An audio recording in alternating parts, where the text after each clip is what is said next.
Oui, alors je pense qu'on n'a pas nécessairement l'habitude d'entendre parler des élections en Roumanie. C'est un pays qui en fait n'est pas beaucoup couvert en politique française, ou en tout cas dans les médias francophones. Et pourtant, cette année, l'élection a été particulièrement commentée et tendue puisque elle a fait l'objet de grandes tensions. Il faut savoir que cette élection, à l'origine, était prévue en 2024, au mois de novembre et de décembre. Hein. Comme en France, c'est une élection présidentielle à deux tours.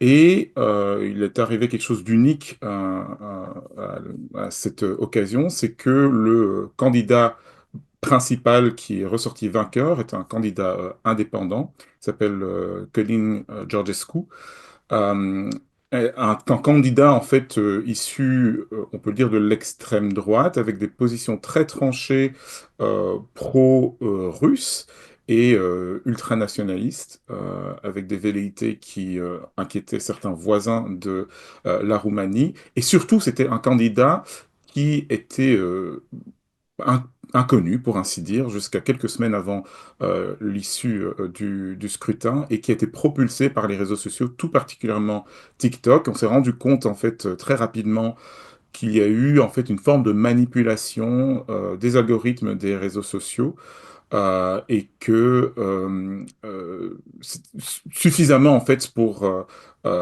que la Cour constitutionnelle roumaine annule l'élection présidentielle et donc appelle un nouveau scrutin. Et donc c'est celui-là qui a eu lieu tout récemment.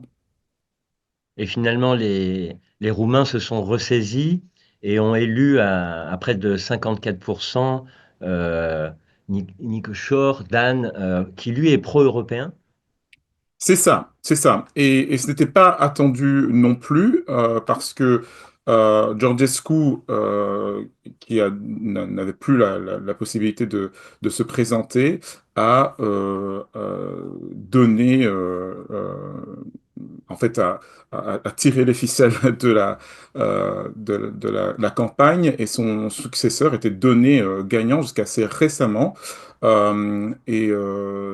C'est en fait un retournement de situation puisque en fait il y a eu un sursaut citoyen, il y a eu une hausse de 10% en fait du vote au second tour, ce qui a permis à Nico Jordan, qui était un candidat plutôt pro-européen, à sortir vainqueur des élections avec 54%.